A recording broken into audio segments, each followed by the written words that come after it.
This is a TLDR tier list for next week's Mutation. This is based on solo play because your ally is a random factor that cannot be accounted for. Also, this is based on above average co-op knowledge. Mechanical skill is not that important in co-op. Adjust these rankings based on your own knowledge and skill level.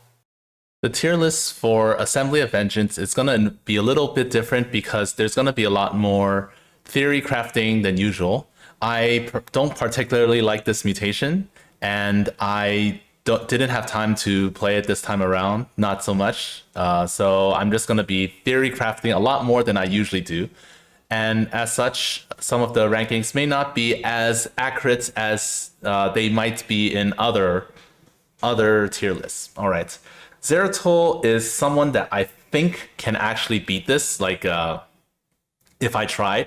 But there's something about the Nova wave where she just pretty much snipes everything. Remember that against a random comp, this is going to be really hard. So even against classic infantry, it's pretty hard. I haven't been able to beat this, but I'm going to put him in D just because I think it is possible if I tried a few more times. I don't really want to, but I'm just going to put him here. The Nova wave is extremely hard. Later on, I guess if you place him, if you use the the void arrays well, you can kill a lot of the enemies before the heroes meet up. But even so, the mutation is going to be really hard if it's not against a comp that's favorable. If there are air units, you can't just mass DTs either. So yeah, and if you're unlucky, well, Zagara dropping lots of roaches is going to make everything a lot stronger. Overall, not exactly a great choice. Nova, however, is a good choice.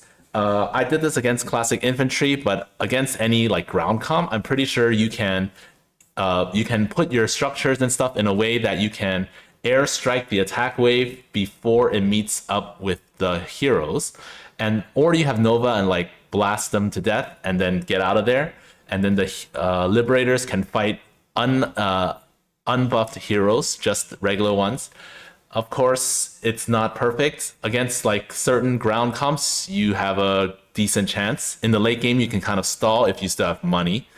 Aside from that, though, if there's air, it might be slightly more difficult because you'll have to, or you need someone on the ground to snipe the air units, or you need to use liberators in their anti-air form.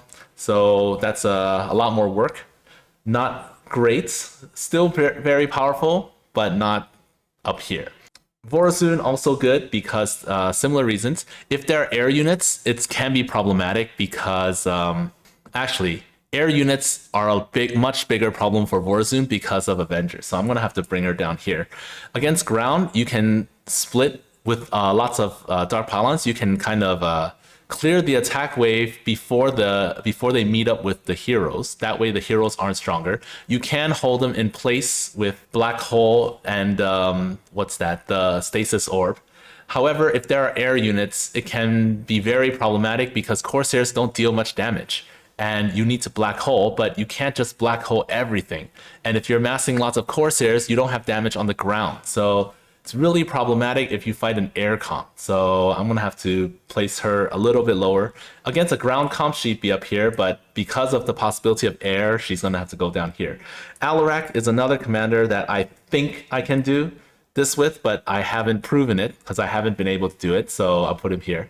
The problem with Alarak, I think, is still, again, the Nova wave. So yeah, you need to be really good with your force fields, and you have to wall them off and stuff. I'm pretty sure I can do it, probably even like over here in terms of power, but I haven't been able to do it, so I'm just going to place him down here and say that it's really hard. In theory, in my mind, the force field plus like a destruction wave and stuff can keep up Nova and other heroes at bay before they walk up, and that should be good enough to stop them. Don't forget that another factor to remember is pattern B, which means that you have an extra Thrasher plus a bunch of hybrids with Avenger and stuff. And there will be lots of units in the side waves, which means that Avenger will also like play a huge part since there are so many enemies on one side. Carax is good against an easy comp. Like you can use the Chrono Wave and take out a lot of the heroes and just like delete them because you'll deal so much damage in a short time.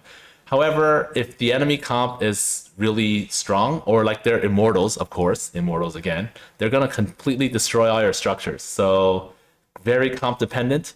If it's an easy comp like classic infantry, you can actually destroy this, take out all of them, beat this map pretty handily. But any other comp, I don't know about that. Manx is really hard. This has only been beaten once, I think. There's only one run of this. It was P1. I don't know how to use P1 against heroes. I know that you can like stall them and stuff, ESO and everything, but I don't know how to do it. So only the best have done it. That's not me.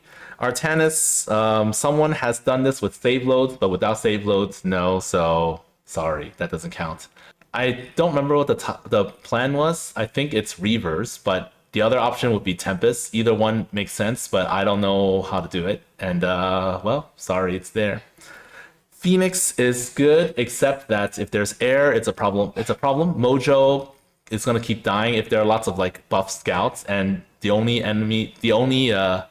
air unit that you have to fight off air units is Mojo. You're gonna have to spend a lot of money on that. While your Caldalis can take out heroes quickly, the air units that have Avenger could be very problematic later on. Dehaka, I remember that even against classic infantry, you cannot let the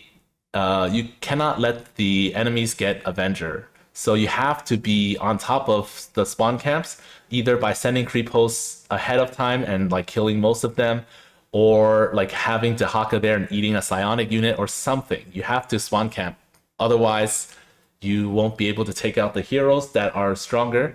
You're gonna probably use Guardians and some Impalers, maybe Primal Hosts against the heroes. And hopefully that's enough, because they'll still feed Avenger off each other. They'll still be slightly stronger than usual. Zagara, someone has been this before, I have not. The run, I think Sin did this and then it's deleted now, but since he has done it before, I'm just gonna put him here. So it's possible, but very, very hard. I don't think I'm gonna be able to do it. I'm not gonna try. Raynor, someone did this, not me. I don't think Little Aaron did this either. At least I didn't see a run of it. And most likely it's just spawn camping with mines, but very hard. So not doing this. Kerrigan, I've seen more than one run of this. Kerrigan against heroes is always a nightmare. I can't do it. I don't plan on trying, so sorry, you go down here too. Han and Horner has only beaten this with cheese, and that doesn't count, so sorry, you're gonna be down here. Swan is another one that I think is possible if I tried. You just like it's bait the nukes and stuff with floating factories, and then use turrets and stuff to fight the enemies. But I don't know like how else to do this. I have seen a run with Cyclones, but I don't think that's like something that I could replicate. So nah, I'll put him here. Normally D is for like it's like I have beaten it, but for this time it's more theory crafting. So I'm just gonna put them there as I think I can beat it, but I haven't done so yet. C and above I have, but only against the easiest comp. So unfortunately, that's still something to keep in mind. Tychus is actually really good, mostly because he can delete waves. So once he and Nux stand at like the spawn points and delete all the waves with one button, Sam can just fight the remaining heroes with stun grenades, which means that the enemies can't deal anything to you, and you just do this every time there are hero waves. And this is actually pretty effective. In the late game, you should have a lot of extra money, so much that you can just make eBays and just stall the final waves. Stugov, someone has done this with P1. I don't think I will be able to, and I won't try. Stetman is the only S commander because he actually has an easy time with this.